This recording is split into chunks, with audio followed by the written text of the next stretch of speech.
ఏందో పల్లెల్లో తిరుగుతాడంట. ఏ దానికి తిరుగుతావు నువ్వు పల్లెలు? ఆ పల్లెలో ఏం దొరుకుతుంది? సహజ వనరులు ఏం దొరుకుతాయి? దాన్ని ఎలా మింగాలి? ఇక్కడైతే రాయి ఏమైనా దొరుకుతుందా? ఇసుక దొరుకుతుందా? మట్టి దొరుకుతుందా? గ్రావెల్ దొరుకుతుందా? లేదంటే భూ కబ్జాలు చేయాలా? దీనికి తిరిగినావు తప్ప నువ్వు అభివృద్ధికి తిరిగినావా? నన్ను మాట్లాడతారు. ఈ దేశంలో 4128 నియోజకవర్గాలు ఉన్నాయి. ఇక్కడ బాంబేలో చేసే కాంట్రాక్టర్ ఉన్నాడు. వాళ్ళని అడిగితే తెలుస్తుంది. ఏ పల్లెకి ఏం చేయలేదో చెప్పాలా? మారుమూల పల్లెలకు సైతం తారు రోడ్లు. ఏమంటే బీజేపీ అనేది, బీజేపీ అతి గొప్ప పార్టీ అని తెలుదా? ఇప్పుడు 6 సర్వేలు మీ ముఖానికి 5 సర్వేలు వచ్చినాయి.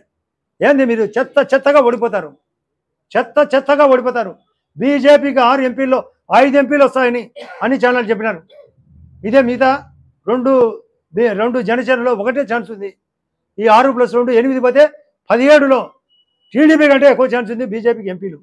నేను బీజేపీ ఎమ్మెల్యేగా పోటీ చేస్తున్నా. నాకు బ్రహ్మాండమైన ఛాన్స్ ఉంది. నేను సీనియారిటీ ఉంది. నేను ధర్మం చేసిన. మీ మాదిరి లోపర్పం చేయలే. మీరు మనుషులు చంపించారు.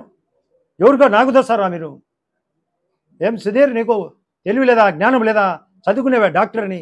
ఆడ హాస్పిటల్ కాలిపోతే తెల్దా? సీఎం రిలీఫ్ ఫండ్ తెలియదా? సీఎం దగ్గరికి పోతే కదా ఆ సీఎం రానియాడు, ఇతను పోడు. ఇన్నిన్నే భీమన్ అని మా ఊర్లో దేవుళ్ళో భీమన్ అని అతను ఉండేవాడు. కోళ్ళు పట్టుకోవాలంటే కొన్ని ఆనియన్ ముక్కలు, కొన్ని ఎర్రగడ్డల ముక్కలు, తెల్లగడ్డల ముక్కలు వేసుకునేది. జోబులో ఇడిచే అవి కోడికి సోస్ వచ్చేది. ఆ సోస్ వచ్చే పట్టుకొని పోవడం, అమ్ముకోవడం. నువ్వు చేయని పాపం లేదు, చేయని మోసం లేదు, చెయ్యని అతికూతలు లేవు. నీకు చెక్కు పడుతుంది. నేను సూపర్ డూపర్ మెజార్టీతో గెలబోతున్నా. మా సర్వేలు చెప్తున్నాయి, మా వాళ్ళందరూ చెప్తున్నారు. ఆ రోజు ఈ రోజు ఏమైంది? వాళ్ళ మామయ్య చెప్తున్నాడు గంగిరెడ్డి చంపినాడని. అంటే ఆదినారాయణ రెడ్డి చంపలేదు. ఆ రోజు సిబిఐ చెప్పింది. ఈరోజు 8వ ముద్దాయిగా నిన్ను చేర్చారు. యాంటిసిపేట్ వల్ల బయటపడినావు. నువ్వు 8 కాదా?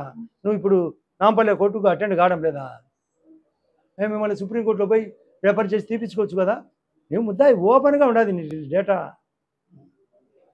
దొరికినావు దొంగ. ఇంకా ఎన్ని అబద్ధాలు! ఇట్లా దోగస్ కథలు ఏం చెల్లవు. సిబిఐ ఉండేది సెంట్రల్ బ్యూరో ఆఫ్ ఇన్వెస్టిగేషన్. వాళ్ళిద్దరు ఇద్దరు అక్కగారు, ఇద్దరు జగన్ రెడ్డికి 2 చెల్లెలు, అవినాష్ రెడ్డికి 2 అక్కగారు. వాళ్ళు చెప్తారు కదా ఓపెన్గా. మహానుభావ, నేను చెప్తానా? వాళ్ళు అడుక్కోవాలి పాపం. మీకు అడ్డం వచ్చింది షర్మిల. ఆ రోజు అడ్డం వచ్చింది షర్మిల కోసం వివేకానంద రెడ్డిని చంపినారు.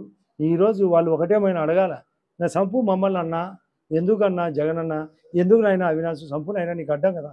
మీ పదవులకు మీ డబ్బులకు మేము అడ్డం అడుక్కుంటే అది కూడా చేస్తారు వీళ్ళు. మళ్ళీ మా అయితే దయచేసి మా మీద పెట్టాకండి కేసు.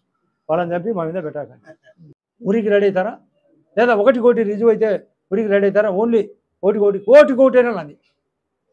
కోటి ఒక్క పాయింట్ దొరికినా మీరు ఉరికి రెడీ. కోటికి ఒక్క పాయింట్ దొరికినా నేను ఉరికి రెడీ. మీరు చేసినారు ఓపెన్ తెలుసు మీకు. వాళ్ళిద్దరికి జంటకు తెలుసు. వాళ్ళ పురమాయింపుతోనే జరిగింది, అందరికీ తెలుసు.